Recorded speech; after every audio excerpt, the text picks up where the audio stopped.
Итак, я решила вот здесь на телефоне записать Таро русских художников, потому что там ту камеру мне невозможно держать ну, в руках и распечатывать колоду. Поэтому на телефоне пишу на стойке. Что уж с собой есть и нормально.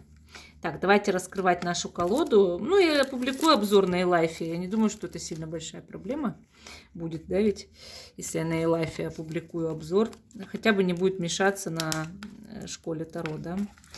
Может, кому-то это будет интересно, может, кому-то не интересно. Ну, как вы уже поняли, мы тут публикуем видео о нашей жизни, а Таро — это моя жизнь. Я коллекционер, и я очень-очень... Для меня это важно, да, чтобы у меня были новые колоды. Я сегодня, когда пошопилась в белых облаках, я была очень счастлива, конечно. Но вы знаете, вот в Magic книге... Ой, в Magic книге, все уже... Хэппи, как он, я все уже забыла. В «Ведьмином счастье», тоже очень большой набор колод Таро и всяких, ну, Ленорман, рун и так далее. И блокнотов для ведьм тоже очень много там. Ну, правда, круто, я вам честно говорю. Так, я просто знаю, что тут издательство Magic книга, и начала тот магазин Magic книгой называть. Ну, как всегда, короче. Так, давайте открывать нашу замечательную колоду русских художников. Это очень интересно. Таро русских художников. Давайте смотреть. Вот видите, Magic книга, тут интернет-магазин продавал, да. Скорее всего, белые облака покупали просто, да, в интернет-магазине. Гипермаркет эзотерики. Тут все визитки, все тут сделано. И на такой вот... Ну, я люблю вкладыши, если честно. Вот все тарологи, наверное, любят вкладыши. Они с ним что-нибудь там придумывают, делают. Давайте заглянем в инструкцию, которая немножко загнута. Так, инструкция к колоде карт. Открываем. Нижний Новгород написано, 2014. Вот я говорю, она давно там лежала, 100%. Так, инструкция к колоде карт Таро. Введение. Старшие арканы. Тут небольшое описание. Видите, шут, начало дела, нечто иное и новое. Детское удивление, наивность. В то же время жестокость, отсутствие границ между добром и злом. Да? Потом, значит, вот масть жезлов, например. Дама жезлов, ведущая личность. Яркая женщина, не ограничивающая себя в действиях. Самосовершенствование. Перевернутый эгоцентризм, зависть, тщеславие. Женщина, предпочитающая, чтобы от нее зависели. Феминизм. Ну, все по классике, да, по классике. Есть ли тут какие-нибудь расклады, примеры? Ничего нет. То есть это, ну, инструкция, я их называю так, для галочки, да. Инструкция для галочки. Значит, основное здесь это что? Это карты. Ну, давайте теперь рассматривать наши карты. Так, тут много деталей, согласитесь. Вот шут, например. Вот я здесь что вижу? Троицу. Ну, для меня это Святая Троица, очень похоже. Дальше, значит, я вижу ребенка, я вижу мужика какого-то и ну, изображение женщины. То есть я так понимаю, что здесь нужно как-то нам изучать, да, вот, как сказать, я это называю проработка колоды. То есть здесь нужно создавать форум, как обычно это делают девчонки у нас, да, ведьмочки, и обсуждать, кто на какой карте изображен. То есть это все сидеть, изучать и прорабатывать. Я так понимаю, что это мужики вот эти, это художники наши, да, русские, множество русских художников.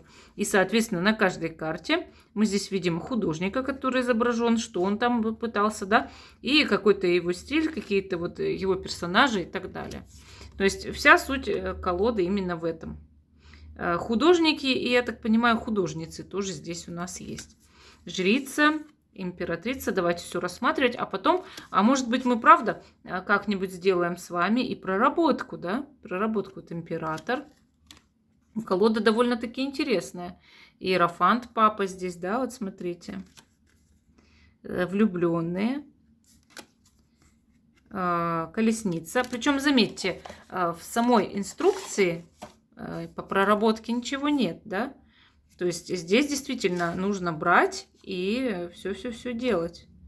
То есть все карты прорабатывать. Это очень интересно, опять же, да? И заодно узнавать про наших художников. Колесниц. Ой, справедливость, отшельник, Видите, колесо фортуны. Ну, карты очень красивые, согласитесь. Довольно-таки приятные карты. И здесь очень много смысла в каждой. То есть мы, когда рассматриваем карту, на ней очень много деталей. А это важно. Повешенный. Я обязательно найду, кто есть кто. То есть мы с вами это проработаем. Сейчас просто рассмотрим карты. Умеренность. Дьявол. Башня. Звезда. Луна. Солнце. Суд. Мир. Туз кубков. Двойка. А видите, карты дальше какие, да, идут без особых обозначений, правда? То есть мы здесь видели обозначения только арканов старших по этим картам. И смотрите, придворные карты у нас вот красный конь, да, паж кубков, рыцарь кубков, королева, король. Туз жезлов у нас тоже с каким-то все-таки обозначением. А дальше опять, видите, жезлы идут просто жезлы и все, не более того.